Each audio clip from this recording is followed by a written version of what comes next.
ಜಾತ್ರೆಯ ಸಮಯ ರಥೋತ್ಸವಕ್ಕೆ ಕಳೆ ನೀಡುವುದು ಸಿಂಗಾರಗೊಂಡ ತೇರು. ಆದರೆ ಇತ್ತೀಚಿನ ದಿನಗಳಲ್ಲಿ ರಥ ಕಟ್ಟಲು ಬೇಕಾದಂತಹ ಬೆತ್ತ, ಬಿದಿರು ಸಲಾಕೆಗಳ ಅಭಾವದಿಂದಾಗಿ ಹಾಗೂ ರಥದ ಗೋಲವನ್ನು ಕಟ್ಟುವ ಕುಶಲಕರ್ಮಿಗಳ ಕೊರತೆಯಿಂದಾಗಿ ಇದಕ್ಕೊಂದು ಪರ್ಯಾಯ ಹಾಗೂ ಶಾಶ್ವತವಾದ ವ್ಯವಸ್ಥೆ ಇದ್ರೆ ಉಳಿತು ಅಂತ ದೇವಸ್ಥಾನಗಳ ಆಡಳಿತ ಮಂಡಳಿಯವರು ಬಯಸುವುದು ಸಾಮಾನ್ಯ. ಅಂತಹ ಚಿಂತನೆಗೆ ಪೂರಕವಾಗಿ ರಥದ ಮೂಲ ಸ್ವರೂಪಕ್ಕೆ ಧಕ್ಕೆಯಾಗದಂತೆ ಕಬ್ಬಿಣದಲ್ಲಿ ರಥದ ಗೋಲ ಹಾಗೂ ಶಿಖರ ನಿರ್ಮಿಸುವಂತಹ ಪರಿಕಲ್ಪನೆಯನ್ನ ಬಂಟ್ವಾಳದ ಕರ್ಕೇರ ಸ್ಟೀಲ್ ಮತ್ತು ಅಲ್ಯೂಮಿನಿಯಂ ಫ್ಯಾಬ್ರಿಕೇಶನ್ ಸಂಸ್ಥೆ ಪರಿಚಯಿಸಿದೆ. ಸಾಮಾನ್ಯವಾಗಿ ಹಗ್ಗ ಅಥವಾ ಬೆತ್ತದಿಂದ ಪಾರಂಪರಿಕ ರಥದ ಗೋಲವನ್ನ ರಚಿಸಲಾಗ್ತಾ ಇದೆ. ಕುಶಲಕರ್ಮಿಗಳ ಕೈಚಳಕದಲ್ಲಿ ತೇರು ಸುಂದರ ರೂಪ ಪಡೆಯುತ್ತದೆ. ವಾರ್ಷಿಕ ರಥೋತ್ಸವ, ಲಕ್ಷ ದೀಪೋತ್ಸವ, ಗುರ್ಜಿ ಉತ್ಸವಕ್ಕೆ ರಥ ಬೇಕಾಗ್ತದೆ. ಆದರೆ ಪ್ರತಿ ಬಾರಿ ಬೆತ್ತ, ಬಿದಿರು, ಅಡಿಕೆ ಸಲಾಕಿಗಳನ್ನ ತಂದು ರಥದ ಗೋಲ ನಿರ್ಮಿಸುವುದು ಇತ್ತೀಚಿನ ದಿನಗಳಲ್ಲಿ ದುಬಾರಿಯಾಗ್ತಾ ಇದೆ. ಈ ಸಮಸ್ಯೆಗೆ ಪರಿಹಾರವೆಂಬಂತೆ ಶಾಶ್ವತ ಹಾಗೂ ಮಳೆ ಬಿಸಿಲಿಗೆ ಜಗ್ಗದ ಕಬ್ಬಿಣದ ರಥ ಜನಪ್ರಿಯತೆ ಪಡೆದುಕೊಳ್ಳುತ್ತಿದೆ.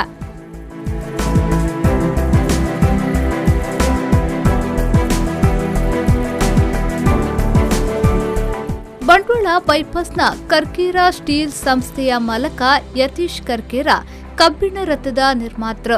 ಬಂಟ್ವಾಳ ತಾಲೂಕಿನ ಪ್ರಸಿದ್ಧ ದೇವಸ್ಥಾನವಾದ ಅರಳ ಶ್ರೀ ಗರುಡ ಮಹಾಕಾಳಿ ದೇವಸ್ಥಾನಕ್ಕೆ ಮೊದಲ ಬಾರಿಗೆ ಕಬ್ಬಿಣದ ರಥದ ಗೋಲ ನಿರ್ಮಿಸಿಕೊಟ್ಟು ಯಶಸ್ವಿಯಾಗಿದ್ದಾರೆ.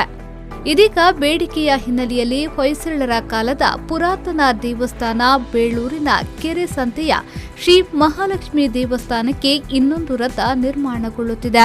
ಬೆತ್ತದಿಂದ ಕಟ್ಟುವ ರಥ 1 ಅಥವಾ 2 ವರ್ಷಕ್ಕೆ ಬಾಳಿಕೆ ಬರಬಹುದು. ಆದರೆ ಕಬ್ಬಿಣದಿಂದ ನಿರ್ಮಿಸುವ ಈ ರಥಕ್ಕೆ ಪೈಂಟ್ ಬಳಿದು ಇಟ್ರೆ ಎಷ್ಟು ವರ್ಷಗಳವರೆಗೂ ಬಾಳಿಕೆ ಬರುತ್ತದೆ. ರಥ ಕಟ್ಟಲು ಕುಶಲಕರ್ಮಿಗಳು ಬೇಕೆನ್ನುವ ಅಗತ್ಯತೆಯೂ ಇಲ್ಲ.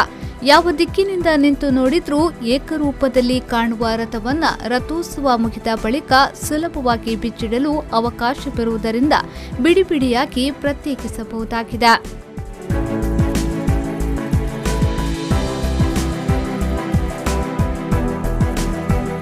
ಸ್ಟೀಲ್ ಮತ್ತು ಅಲ್ಯೂಮಿನಿಯಂ ಫ್ಯಾಬ್ರಿಕೇಶನ್ ಕೆಲಸದಲ್ಲಿ 20 ವರ್ಷಗಳ ಅನುಭವ ಹೊಂದಿರುವ ಯತೀಶ್ ಕರ್ಕೇರ ಅವರ ಮಾಲಕತ್ವದ ಕರ್ಕೇರ ಸ್ಟೀಲ್ ಮತ್ತು ಅಲ್ಯೂಮಿನಿಯಂ ಫ್ಯಾಬ್ರಿಕೇಶನ್ ಸಂಸ್ಥೆಯಲ್ಲಿ ನಿರ್ಮಾಣಗೊಳ್ಳುತ್ತಿರುವ ಕಬ್ಬಿಣದ ರಥಕ್ಕೆ ಇದೀಗ ಜಿಲ್ಲೆ ಹಾಗೂ ಹೊರ ಜಿಲ್ಲೆಗಳಿಂದಲೂ ಬೇಡಿಕೆ ವ್ಯಕ್ತವಾಗಿದೆ.